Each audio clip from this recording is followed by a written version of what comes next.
এসে গেছি খারদুংলা পাসে।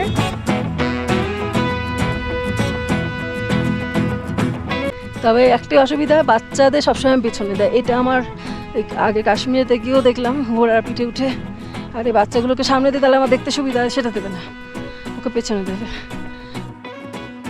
শুরু হচ্ছে আমাদের লেহ লাদাখ ভ্রমণের তৃতীয় পর্ব।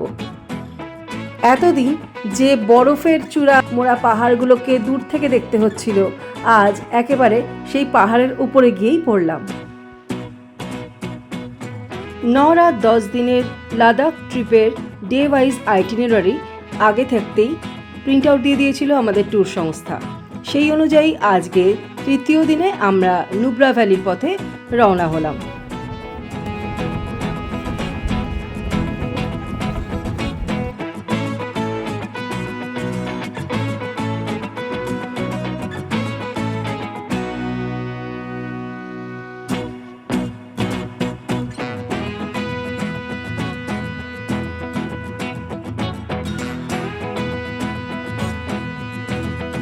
প্রচন্ড ঠান্ডা।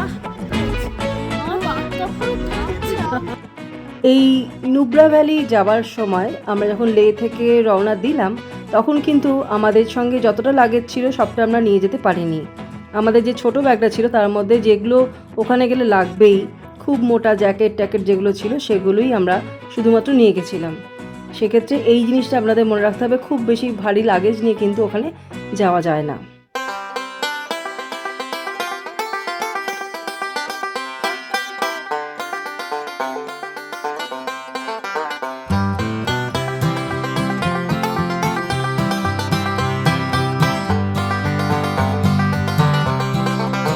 সমুদ্রপৃষ্ঠ থেকে প্রায় 18,380 ফিট উচ্চতায় অবস্থিত এই গিরিপথ শুধু লাদাখ ভ্রমণের জন্য নয়, সমগ্র বিশ্বের অভিযাত্রীদের কাছে এক বিশেষ আকর্ষণ।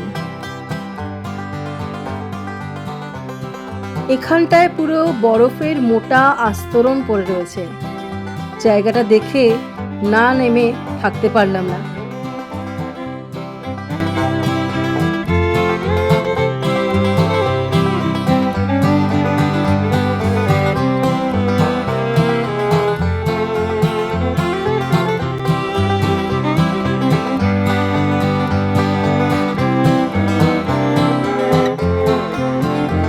লে থেকে নুব্রা ভ্যালির দূরত্ব মোটামুটি 160 কিলোমিটারের মতো।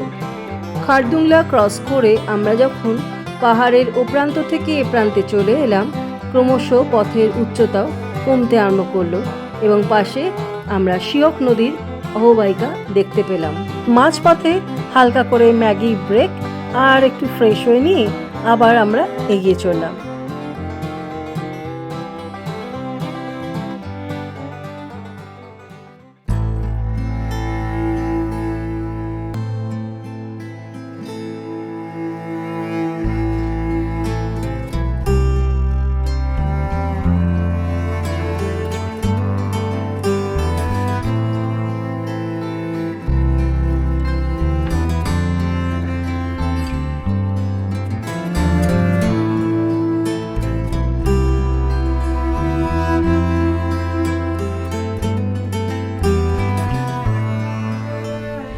আমরা এখন এসে গেছি নুব্রা ভ্যালির এই জায়গাটাতে। ভাগ মিল্খা ভাগে শুটিং হয়েছিল, তাই জন্য নামটা হয়ে গেছে মিল্খা পয়েন্ট। তো এই এটিভি করে এগুলোতে করে নিয়ে যাবে, নিয়ে গিয়ে ওই পয়েন্টটা দেখাবে, ওখানে ছবি টবি তুলবে। তারপরে একজনের 1000 টাকা করে লাগে, দুজনের 1200 টাকা করে লাগে। হ্যালো, এই দেখো এটা কি?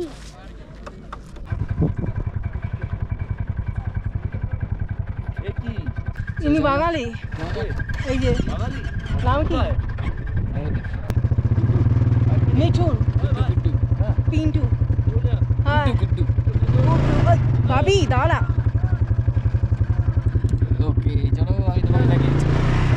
আমি ধরবো কি? ভালো লাগছে? হ্যাঁ আমার তো ভালোই লাগছে, সোজা রাস্তায় আছে।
এই জায়গাটাতে শুটিংটা হয়েছিল।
কি আনন্দ!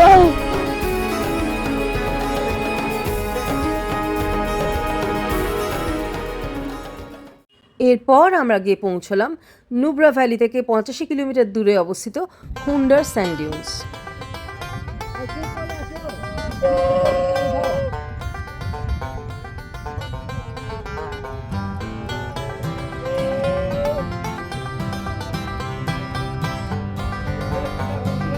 আমরা এখন এসে পৌঁছে গেছি হুন্ডার স্যান্ড ডিউনসে। এখানে স্পেশালিটি হলো ওই ব্র্যাকটিয়ান ক্যামেল, যেটা হলো ক্যামেল দুটো পুঁজ আছে এই ক্যামেলের, সেটার উদ্দেশ্যে এখন যাওয়া। আর এখানে স্পেশাল অ্যাট্রাকশন বলতে এই আর্চারি করছে। আর সবথেকে অবাক করার বিষয়, এত হাই অল্টিটিউডে 4000 মিটার এখানে এরকমভাবে এত প্রান্ত বিস্তৃত মরুভূমি, চোখে না দেখলে সত্যি বিশ্বাস করা যায় না।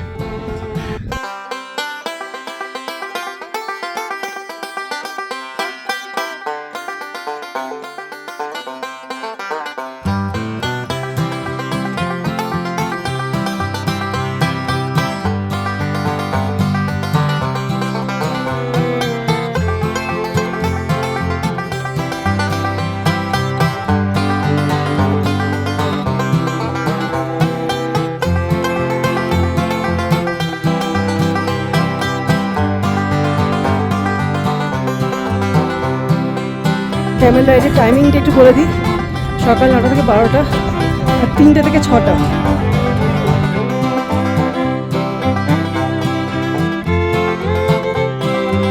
আর একটা ক্যামেল রাইডের পার পার্সন ভাড়া হলো 490 টাকা করে।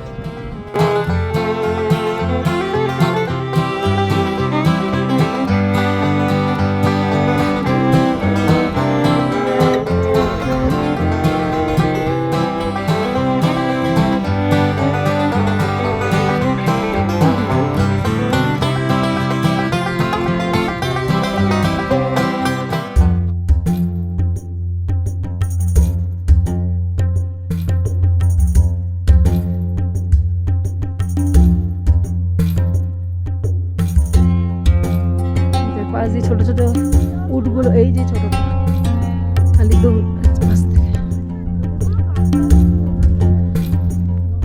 প্রথমটা একটু অস্বস্তি হয়, তারপর ঠিক হয়ে যায়।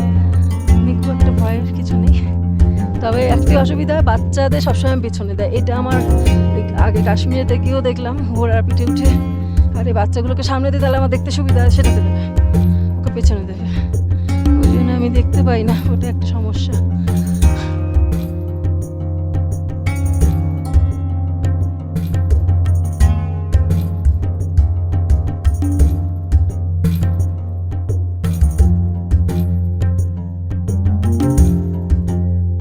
উটের পিঠে করে গিয়ে এত সুন্দর বালিয়াড়ি ঘুরে আসার অভিজ্ঞতা সত্যি চমকপ্রদ ছিল, কিন্তু এর সাথে সাথে কিছু সমস্যাও ছিল, যেগুলো না বললেই নয়। প্রথমত যেটা এক্ষুনি বললাম, ছোট বাচ্চা সঙ্গে থাকলে তাকে পিছনের উটে বসিয়ে দেয়, যার ফলে আপনি দেখতে পারবেন না। দ্বিতীয়ত, এই উটের পিঠে ওঠার সময় যদি বা আপনি ব্যালেন্স করে বসেন, নামার সময় কিন্তু ডিসব্যালেন্স হয়ে যাওয়ার চান্স খুব বেশি থাকে। একটু আগে এখানে খুব জোর বালি ঝড় হচ্ছিল, ওই জন্য মাস্কটা পরে নিয়েছি, ভুল হয়ে গেছে সানগ্লাসটা আনতে। আর last but not the list, যেহেতু জায়গাটা একটা বালিয়াড়ি এরিয়া, যখন তখন ধুলো জ্বর হতে পারে এবং সেখানে বাঁচার কোনো শেল্টার মানে কোনো জায়গা আপনি পাবেন না, পুরো জায়গাটাই ন্যাড়া। সেই জন্য আপনি আপনার নিজস্ব সানগ্লাস এবং মাস্ক অবশ্যই নিয়ে যাবেন।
আমরা এখন এসেছি বিস্কিট মনেস্ট্রি। এখানে হলো এত বড় মূর্তি রয়েছে, যেটা দেখলাম একটু আগে, এবং এই চারপাশে ভিউটা মানে অসাধারণ, অনেকটা উঁচুতে।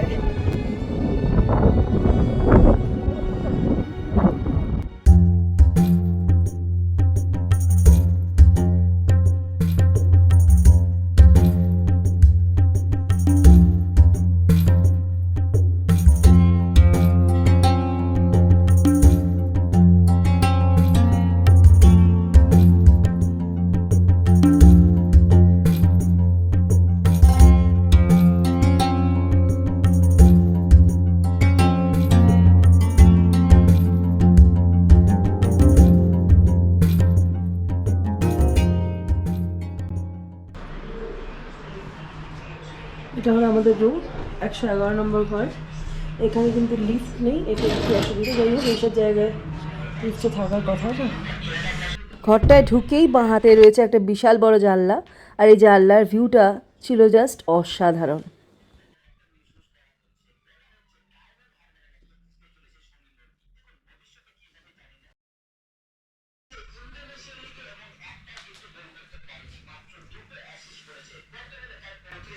ফোনের চার্জার দেওয়ার জন্য যে প্লাগ পয়েন্ট প্রচুর আছে, অসুবিধা হয়নি কোনো। চেয়ার রয়েছে একটা, আর দুটো বেডসাইড টেবিল, আর এটা হলো ওয়াশরুম। ছিমঝাম কিন্তু পরিষ্কার পরিচ্ছন্ন আছে।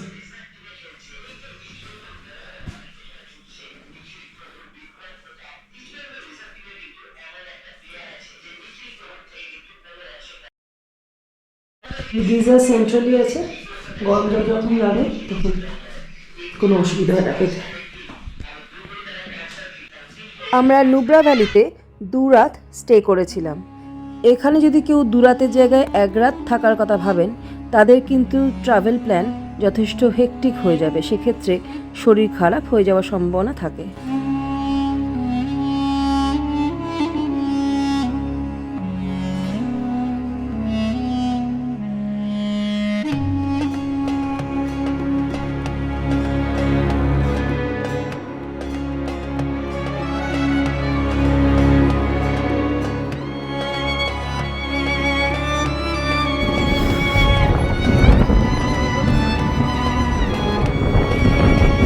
বৃষ্টি পড়া শুরু হয়ে গেছে। I love thing, Indian last border.